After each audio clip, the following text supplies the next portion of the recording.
ക്ഷേമ പെൻഷൻ തട്ടിപ്പ് നടത്തിയ 6 സർക്കാർ ജീവനക്കാർക്ക് സസ്പെൻഷൻ. മണ്ണ് സംരക്ഷണ വകുപ്പിലെ ജീവനക്കാർക്കെതിരെയാണ് നടപടി. പാർട്ട് ടൈം സ്വീപ്പർ മുതൽ വർക്ക് ഓഫീസർ വരെ നടപടി നേരിട്ടവരിൽ ഉൾപ്പെടും. അനധികൃതമായി കൈപ്പറ്റിയ തുക 18% പലിശ സഹിതം തിരിച്ചടക്കാനും നിർദ്ദേശമുണ്ട്.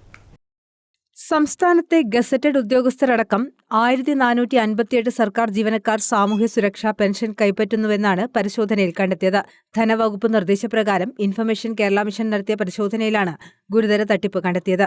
അനധികൃതമായി കൈപ്പറ്റിയ പെൻഷൻ തുക പലിശയടക്കം തിരിച്ചുപിടിക്കാനാണ് ധനവകുപ്പിന്റെ നിർദ്ദേശം. ആദ്യഘട്ടത്തിൽ മണ്ണ് സംരക്ഷണ വകുപ്പിലെ ജീവനക്കാർക്കെതിരെയാണ് നടപടിയെടുത്തത്. 6 ജീവനക്കാരെ സസ്പെൻഡ് ചെയ്തു. അനധികൃതമായി കൈപ്പറ്റിയ തുക 18% പലിശ സഹിതം തിരിച്ചടക്കാനും നിർദ്ദേശം നൽകി. ഗസറ്റഡ് ഉദ്യോഗസ്ഥർ അടക്കമാണ് പെൻഷൻ കൈപ്പറ്റുന്നത്. കോളേജ് അസിസ്റ്റന്റ് പ്രൊഫസർമാർ, ഹയർ സെക്കൻഡറി അധ്യാപകർ എന്നിവരും ക്ഷേമ പെൻഷൻ വാങ്ങുന്നവരുടെ പട്ടികയിലുണ്ടായിരുന്നു. സാമൂഹ്യ സുരക്ഷാ പെൻഷൻ പട്ടിക കൈകാര്യം ചെയ്യുന്ന സേവന സോഫ്റ്റ്വെയറിലെ ആധാർ നമ്പർ സർക്കാർ ജീവനക്കാരുടെ ശമ്പള വിതരണത്തിനായുള്ള സ്പാർക്ക് സോഫ്റ്റ്വെയറിലും കണ്ടെത്തിയതോടെയാണ് ധനവകുപ്പ് തട്ടിപ്പ് തിരിച്ചറിഞ്ഞത്. തുടർന്ന് ഇൻഫർമേഷൻ കേരള മിഷൻ നടത്തിയ അന്വേഷണത്തിലാണ് ഞെട്ടിക്കുന്ന തട്ടിപ്പിന്റെ വിവരങ്ങൾ പുറത്തുവന്നത്. News desk, Kannur vision.